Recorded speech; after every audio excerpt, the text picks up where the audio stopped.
అహ్మద్ దీదాత్ అనే డర్బన్ సిటీలో ఉండేవాడండి. నేను పోటీ పడ్డాను, మీకు తెలుసు. ఆయన ఒక ప్రపంచానికి ఒక సవాల్ విసిరాడండి. 13 క్రైస్తవ పండితులు అనుకునే వారిని ఓడించాడండి డర్బన్ సిటీలో. సౌత్ ఆఫ్రికా డర్బన్ సిటీలో ఓడించేసాడండి 14వ వాడిని. నేనేం చేశానంటండి, నేను డర్బన్ సిటీ రాను, మా వాళ్ళు 13 నీ దగ్గరికే వచ్చారు కదా, ఈసారి నువ్వే నా దగ్గరికి రా అన్న. ఒప్పేసుకున్నాడండి, కమిట్మెంట్లో ఒప్పేసుకున్నాడు. లెటర్లు ఉంటాయి. సింహగర్జన అనే పుస్తకం బుక్ స్టాల్లో ఉంటుంది, మీరు చూడండి. లెటర్స్ అన్నీ ఉన్నాయి అహ్మద్ దీదాత్కి నాకు జరిగిన కరెస్పాండెన్స్ అంతా. ఆయన ఏమన్నాడు తెలుసండి, నాగరికత కలిగిన ఏ దేశములోని న్యాయస్థానంలోనైనా 2 నిమిషాలలో బైబిల్ని ఇలా విసిరేస్తానన్నాడండి. నేను నిద్రపోలేదంటే ఆ మాట విన్న తర్వాత. ప్రపంచంలోని నాగరికత కలిగిన ఏ దేశములోని న్యాయస్థానంలోనైనా 2 నిమిషాలలో బైబిల్ని ఇలా ఇసిరేస్తానన్నాడండి. ఆ పదం నాకు చాలా బాధ అనిపించింది. ప్రతి సవాలు పంపించారండి. ఏమన్నా చెప్పంటే సింహగర్జంలో ఉందో చూడండి. ఆ కరపత్రం కూడా సింహగర్జంలో ఉంటుంది. బ్రదర్ దీదాత్ నా వయసులో పెద్దోడండి, బాగా డబుల్. మిస్టర్ దీదాత్, నీ సవాల్నే నేను అనుకరిస్తున్నాను. నాగరికత కలిగిన ఏ దేశంలోనైనా అని నువ్వు అన్నావు కనుక మా దేశానికి వచ్చాయి. మొదటిది. 2 క్షణాల్లో నిన్ను ఓడించేస్తాను. కండిషన్ 3, నేను ఓడిపోతే ఇస్లాంలో చేరిపోతాను, నువ్వు ఓడిపోతే బాప్తిసం ఇస్తాను. అజ్ఞానముగా మాటలాడు ప్రతి మూర్ఖును నోరు మూయించుట దేవుని చిత్తం. చాలా మంది అడిగారు, ఏమండి 2 క్షణాల్లో ఎలా ఓడించేస్తారని నా పిల్లలు అడిగారు. ఒక్కటే చెప్తానండి, నేను చర్చలు పెట్టామండి. మరి దీదాత్ గారి సవాల్ని నేను స్వీకరించినందుకు భారతదేశంలో విజయవాడ PWD గ్రౌండ్కి వచ్చి మన మధ్య నిలబడటం మనకెంతో ఆనందం. ఈరోజు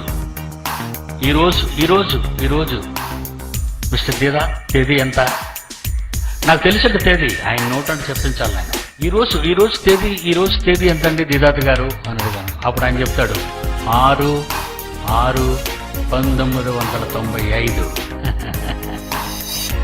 6/6/1995.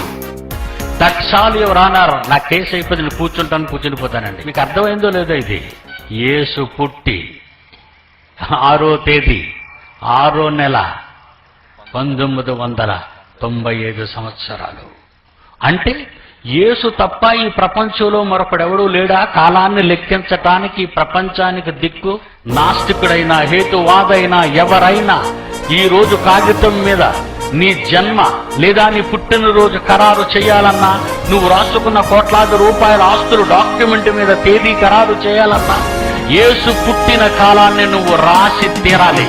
ఆయన తప్ప ప్రపంచానికి మరొకడు లేడు దిక్కు, ఒకే ఒక్కడు ఏకైక. ఈ సంగతి తెలిసిపోయిందండి. దీదాత్కి భయపడిపోయి పోటీకి రాలేదండి. యేసుని ఎందుకు అనుకున్నారు? ఆయన ఆర్గ్యుమెంట్ ఏంటంటే యేసు సిలువ వేయబడలేదు.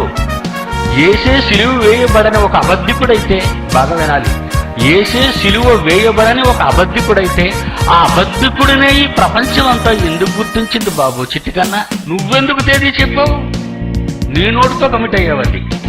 ఈవేళ 6/6/1995 అని మనం నమ్ముకున్న యేసును ఆకాశం అంత ఎత్తు చూపించవలసిన గడియలు ఆసన్నమయ్యాయి. క్రీస్తు సిలువ వేయబడలేదని, కాశ్మీరుకు తరలి వచ్చినాడని. క్రీస్తు సిలువ వేయబడలేదని, కాశ్మీరుకు తరలి వచ్చినాడని. కారుపూత కూశాడు మత పిచ్చోడు, చేవ్రాతను రాశాడు చరిత్రహీనుడు. లోకంలో ఎందరో మహాత్ములున్నను, కాలాన్ని లెక్కించుటకు క్రీస్తే శకపురుషుడని వాదించి ఒప్పించే క్రైస్తవుడున్నాడు. ఛాలెంజ్ విసిరితే ముందుకెవడు రాడు. క్రీస్తు విరోధులపై సింహగర్జన, క్రైస్తవుడే చెయ్యాలి ప్రళయ గర్జన.